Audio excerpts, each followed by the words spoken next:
Okay friends, welcome back to pre market analysis video. তো কালকে 15 জুলাই, তো 15 তারিখের জন্য আমাদের নিফটি ব্যাংক নিফটি অ্যানালিসিসে কি কি থাকবে সেটা নিয়ে আমরা ডিসকাস করব।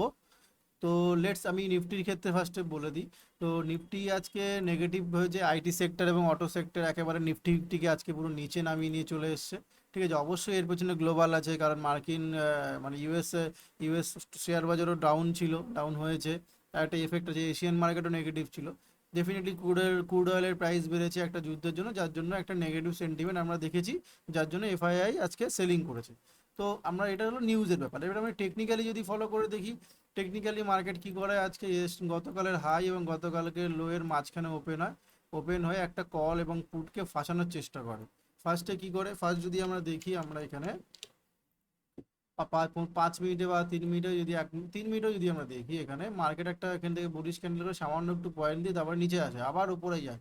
তো মার্কেটে আজকে ওভারঅল আমরা বিয়ারিশ টু সাইডের সেন্টিমেন্ট ছিল।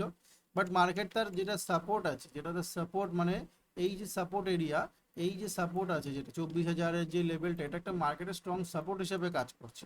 তো এই সাপোর্টকে কিন্তু মার্কেট ব্রেক করতে পারেনি। যতক্ষণ না এখানে ব্রেক করছে ততক্ষণ পর্যন্ত কিন্তু নিচের দিকে আমরা কোনো রকম ট্রেড প্ল্যান করতে পারি না।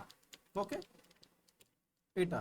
আর এবার কালকের প্ল্যান কি হতে পারে, তো আজকের মার্কেটের সেন্টিমেন্ট এটা ছিল, এবার কালকের জন্য আমরা কি করতে পারি সেটা আমরা বলে দিই। তো দেখুন, কালকে যদি আমরা যদি টেকনিক্যালি যদি দেখি, 24,000-এর কাছে একটা মার্কেটের সাপোর্ট আছে। ঠিক আছে, রেজিস্ট্যান্স যদি বলতে হয়, এখন আমাদের 24,150, 24,200-র কাছে এখানে রেজিস্ট্যান্স আছে, স্ট্রং রেজিস্ট্যান্স। যদি মার্কেট যদি মার্কেট কালকে flat to slide gap down open হয়, ঠিক আছে, ঠিক আছে, ধরে রাখুন স্লাইড হলো এখানে কোথাও বা এখানে কোথাও ডাউন, তাহলে কিন্তু এই শুধু যখন এখানে কোথাও যদি ওপেন হয়, তাহলে কিন্তু আমরা ডিরেক্টলি এখান থেকে সেলিং করব না। আমরা যদি এরকম এইখানে যদি কোনো স্ট্রং রিজেকশন ক্যান্ডেল পাই, তাহলে কিন্তু, এবং যদি একটা ছোট্ট পুল ব্যাক পাই বা লিকুইডিটি গ্র্যাব যদি আমরা এখান থেকে করতে পারি, তাহলে কিন্তু এখান থেকে একটা ছোট্ট স্টপ লস রেখে কিন্তু আমরা আপসাইডের জন্য ট্রেড কালকে নিতে পারি। ঠিক আছে, আর যদি ধরে রাখুন মোটামুটি গ্যাপ আপ ওপেন হচ্ছে, মানে এইসব জায়গাতে কোথাও বা এখানে কোথাও, তাহলে কিন্তু ওখানে ডিরেক্টলি বাই করতে যাবেন না। ঠিক আছে, ধরে দিন এখানে কোথাও একটা গ্যাপ আপ বা এখানে সেশন হায়ার এরিয়ার কাছে কোথাও গ্যাপ আপ হচ্ছে, তো এখানে কিন্তু মার্কেট আবার একটা কিছু করে রিজেকশনের নিচে চলে আসতে পারে। তো সেটা ওয়েট করবেন প্রাইস অ্যাকশন কি বলছে। ঠিক আছে, তার উপর বেস্ট করে আপনারা এখান থেকে ট্রেড করবেন। যদি এখানে স্ট্রং বুলিশ ক্যান্ডেল ক্লোজিং দেয়, তাহলে এখান থেকে 24,200 পর্যন্ত আপনারা একটা শর্ট মানে একটা ছোট্ট র্যালি দেখতে পারেন। আদার যদি এইসব জায়গায় কোথায় ওপেন হয় 24,200, তাহলে এখান থেকে একটা মার্কেট কিন্তু ছোট্ট কিছু একটা ফল করে একটা রিজেকশন দিয়ে এরকম একটা ক্যান্ডেল দিয়ে হয়তো নিচের দিকে আবার আসতে পারে রিটেস্টের জন্য। তো সেটা কিন্তু খেয়াল রাখবেন। ওকে, তো উপরে হলেই যে হট করে বাই করে নেবেন এরকমটা না, সেটার জন্য ওয়েট করবেন প্রপার প্রাইস অ্যাকশন, যে এইখানে যদি ওপেন হয়, মার্কেট গেল দেখা গেলো এখানে ওপেন হয় একটা রিজেকশন দিয়ে, এখান থেকে দেখা গেলো আপনাদেরকে নিচের দিকে চলে গেল। ঠিক আছে, আবার এখানে ওপেন হলো একটা রিজেক্ট। তো প্রপার এই জায়গাগুলো মানে মেজর সাপ্লাই হিসেবে কাজ করছে এইসব জায়গা এগুলো। ঠিক আছে, তার জন্য এখানে একটু ডিরেক্টলি ট্রেড করা হঠাৎ করে বাইংয়ের জন্য একটু রিস্কি হয়ে যাবে। ওকে, বাট হ্যাঁ, যদি গ্যাপ ডাউন ওপেন হয়েছে, ধরে রাখুন মোটামুটি এখানে এখানে কোথাও যদি দেখা গেলো ওপেন হয়েছে, এইসব জায়গাতে ওপেন হয়েছে, তো এগুলো প্রপার মেজর ডিমান্ড জোন হিসেবে কাজ করছে। তো ডেফিনেটলি এইসব জায়গাতে স্ট্রং যদি প্রাইসে রিজেকশন আসে বা কোনো রকম এরকম ডাব্লু প্যাটার্ন যদি বা ডবল বটম প্যাটার্ন হয়, তাহলে কিন্তু আমরা এখান থেকে স্ট্রাকচার যদি ক্রিয়েট করে মার্কেট এখান থেকে, তাহলে আমরা সেই স্ট্রাকচার ব্রেকে কিন্তু এখান থেকে আপসাইডের জন্য ট্রেড নিতে পারি।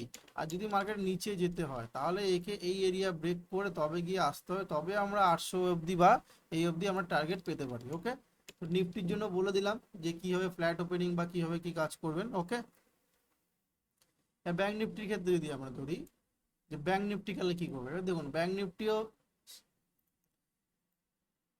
আজকে দেখুন গতকালকের সেশন লোয়ার এরিয়াকে ব্রেক করেছে, ব্রেক করে সাস্টেন করে আবার উপরে গেছে, ফাঁসিয়েছে, আবার নিচে এসছে, এটাই করে গেছে।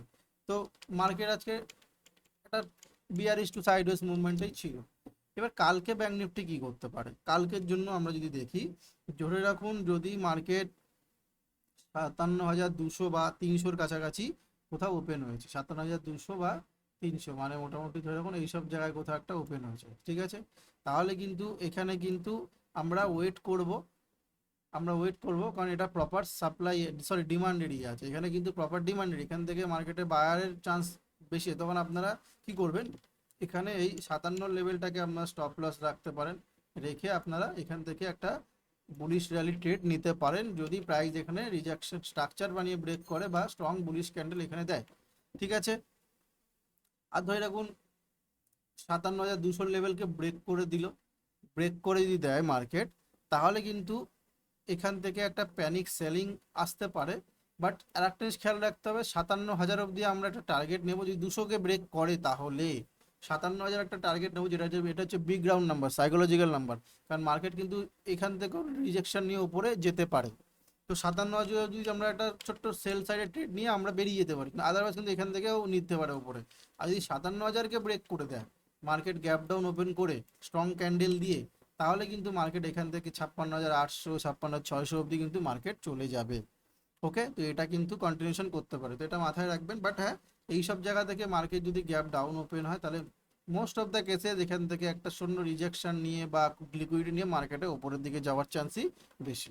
ওকে, স্ট্রং ক্যান্ডেল পেলে আপনারা এখানে এসএল রেখে আপনারা ট্রেড নিতে পারেন। ওকে, সেকেন্ড আর একটা কি, এবার ধরে রাখুন মার্কেট একটু গ্যাপ আপ হলো, মানে 57,800 58,000 লেভেল, তো এই সব জায়গাটা রয়েছে হচ্ছে সাপ্লাই এরিয়া, সেলারের এরিয়া।